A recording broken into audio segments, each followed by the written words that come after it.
मैं चाहता हूं कि त्रिपुरा में एक हेल्थ रेवोल्यूशन आए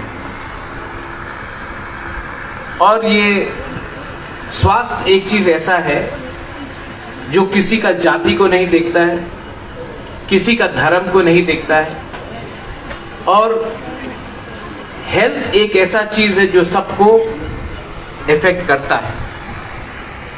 जब कोविड हुआ तो किसी ने नहीं देखा कि कौन क्या है, हम सबको लगा।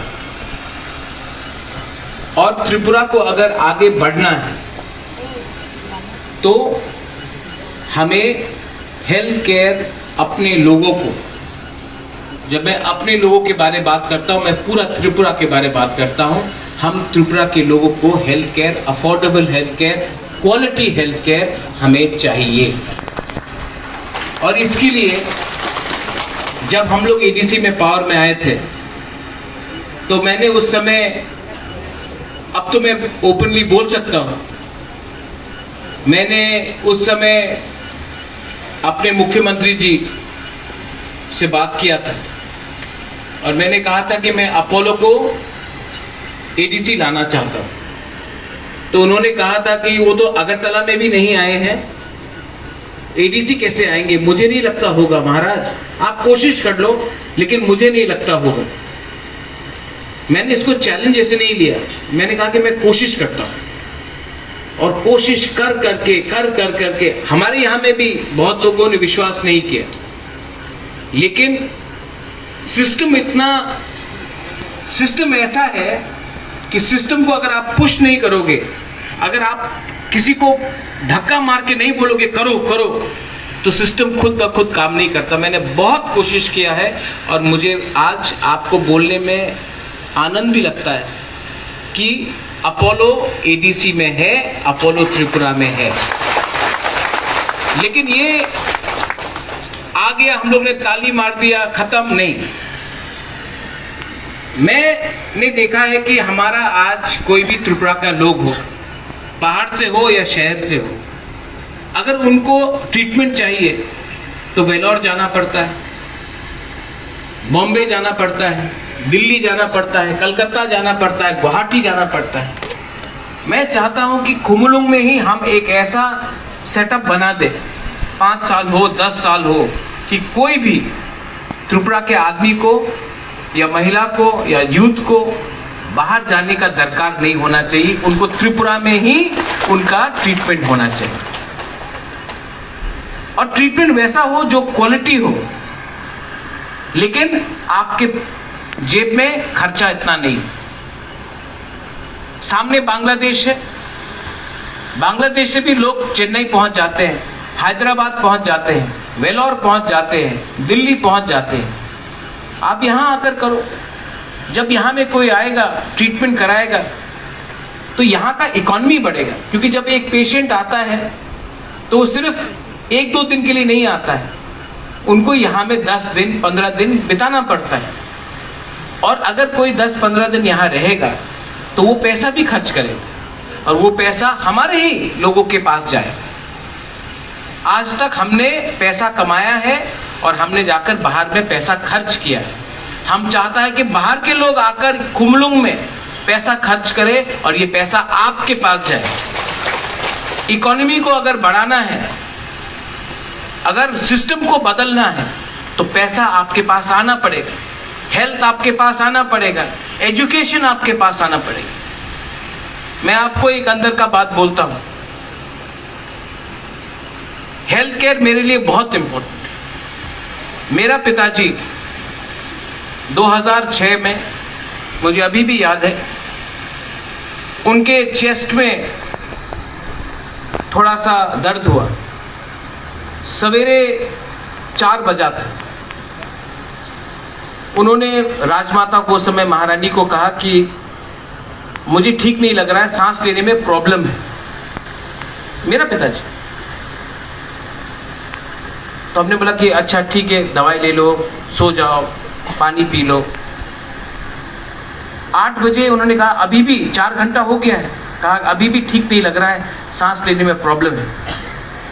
मैं जुबराज से बात करना चाहता हूँ, मुझसे। मैं शिलोंग में था, मुझे फ़ोन किया, मैंने कहा बाबा सब ठीक है? बोला नहीं, सांस लेने में प्रॉब्लम है। बोला कि बाबा आपको कुछ नहीं होगा? बोला नहीं, हम ठीक है, आप आ जाओ। महाराजा को डॉक्टर के पास, डॉक्टर आया 10 बजे, हॉस्पिटल ले गया 12 बजे, 8 घंटा डिले हुआ।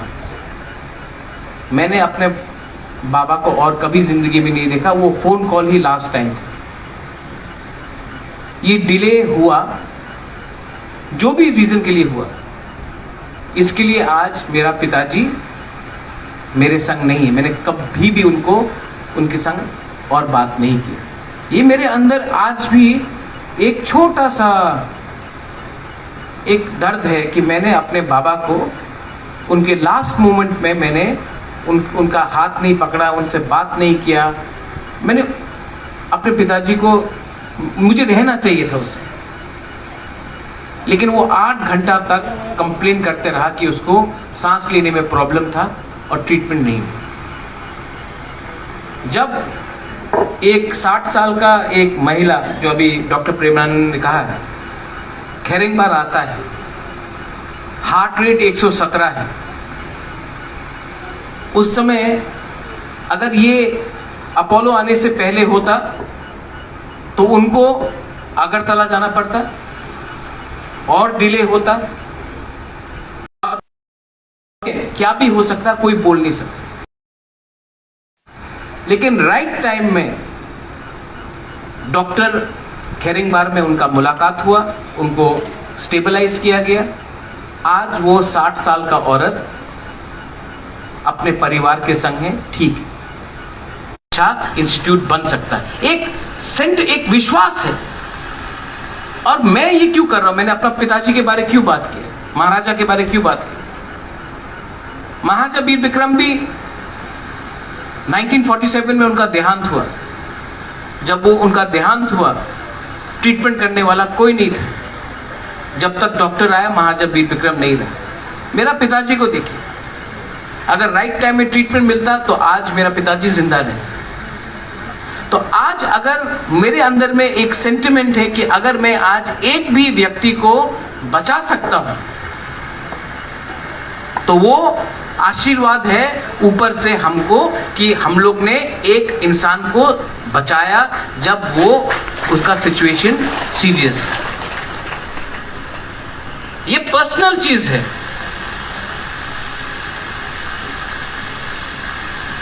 सेकंड चीज, यहां में मेरे YTF के मेंबर्स लोग हैं, हमेशा बोलते हैं बुबागरा ब्लड डोनेशन कैंप करो, ब्लड डोनेशन कैंप। तो मैंने डॉक्टर करण अपोलो के हैं यहां से, जिसने बात की, मैंने कहा कि आप लोग ही यहां आकर हमारे लिए ब्लड बैंक बना दो, कॉस्टिंग हम लोग देख लेंगे। और मुझे अच्छा लग रहा है कि आज इतना बड़ा इंस्टीट्यूशन ही हमको आश्वासन दे रहा है कि आप चिंता मत कीजिए, हम लोग वर्ल्ड क्लास ब्लड बैंक खैरिंगबार में, खुमुलुंग में बना के रखेंगे। क्या है ये ब्लड बैंक? अगर आज किसी का सर्जरी है तो आपका खून का दरकार है। अगर कोई बीमार है और उसका खून का ब्लड डोनेशन दरकार है, एक्सीडेंट हुआ है, खून का दरकार है। अगर कोई बच्चा डिलीवरी कर रहा है, उसमें ऑपरेशन हो रहा है, उसमें कॉम्प्लिकेशन आता है, खून का दरकार है। लेकिन मैंने एक चीज और कहा अपोलो को कि सिर्फ ब्लड बैंक से नहीं होगा। आज त्रिपुरा में ड्रग्स का बहुत बड़ा प्रॉब्लम है कि नहीं? यहां में बहुत बुआए लोग है कि नहीं? और ये ड्रग्स से क्या बढ़ता है? AIDS, HIV। तो हमने बोला है कि इस ब्लड बैंक में HIV टेस्टिंग तो होना ही पड़ेगा। HIV टेस्टिंग भी होगा, क्योंकि अगर हमने आज ये ड्रग्स का नशा को बंद नहीं किया, HIV को हमने कंट्रोल नहीं किया, तो हमारा सोसाइटी, आप जितना भी आई क्लॉकथोंग बोल दो, हम लोग का सोसाइटी आगे नहीं बढ़ सकता है। तो मैं आपको यहां से बोलना चाहता हूं कि आने वाले थोड़े दिन में, मैं ज्यादा दिन इंतजार करना नहीं चाहता हूं। कल क्या होगा मुझे मालूम नहीं, कल मैं रहूं या ना रहूं, कल पुन्नो रहे या ना रहे, सोहेल रहे या ना रहे, लेकिन पिपरासा को खून के कमी के लिए कष्ट नहीं होना चाहिए। इसके लिए हमने अनाउंस कर दिया है कि यहां में ब्लड बैंक होगा with world class blood bank. ऐसा ही वर्ल्ड ब्लड बैंक नहीं, आगे में एमएमयू यूनिट है, मोबाइल मेडिकल यूनिट। क्या है ये मोबाइल मेडिकल यूनिट? आज अगर किसी को ट्रीटमेंट करना है, छाती में दर्द हो, अगर किसी का आंख का प्रॉब्लम है, किसी को एक्सरे कराना हो, किसी को मेडिकल इमरजेंसी हो, बुखार हो, आपको अपना गांव से चल के या गाड़ी लेकर आपको डिस्ट्रिक्ट हॉस्पिटल जाना पड़ता है या फिर आपको अगरतला आना पड़ता है। ये मोबाइल मेडिकल यूनिट बाहर में है, आप लोग आके देखिए। इसमें डॉक्टर रहेगा, इसमें मशीन रहेगा, इसमें ईसीजी मशीन रहेगा, इसमें टेलीमेडिसिन रहेगा, इसमें अगर आपको कोई भी टेस्ट कराना वो रहेगा। और ये मोबाइल मेडिकल यूनिट आपके पास आएगा, आपको हॉस्पिटल नहीं आना पड़ेगा, ये आपके पास आएगा। सब लोग ने बोला था ये होबे ना, ये होगा नहीं, लेकिन ये वर्ल्ड क्लास फैसिलिटी हमने किया है। पैसा कहां से आ रहा है? मैंने ओएनजीसी से बात किया, मैंने कहा कि मुझे रुपया नहीं चाहिए, आप एम्बुलेंस दे दो।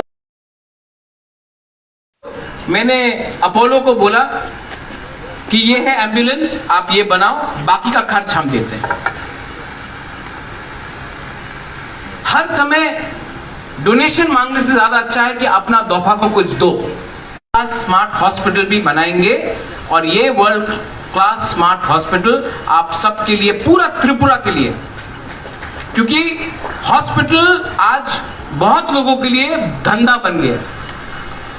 मैं चाहता हूं कि पहले हमारा ड्यूटी है कि आपको अच्छे, आपका पैसा भी बचे और आपको वर्ल्ड क्लास ट्रीटमेंट भी मिले। इसके लिए खुमुलुंग में सामने भी एक स्मार्ट हॉस्पिटल, खेरेंगबार तो है और एक हॉस्पिटल बनने वाला है। मैं पॉलिटिक्स का बात नहीं करना चाहता हूं, लेकिन मैं आपको एक बात बोलना चाहता हूं। सब लोग जिसने बोला है कि आंचलिक पार्टी कुछ नहीं कर सकता है, डेवलपमेंट सिर्फ नेशनल पार्टी कर सकता है। डेवलपमेंट का क्या मतलब है? डेवलपमेंट का सिर्फ मतलब है कि ब्रिज बनाओ, बिल्डिंग बनाओ, या डेवलपमेंट का मतलब है कि स्कूल दो, शिक्षा दो। स्कूल में अगर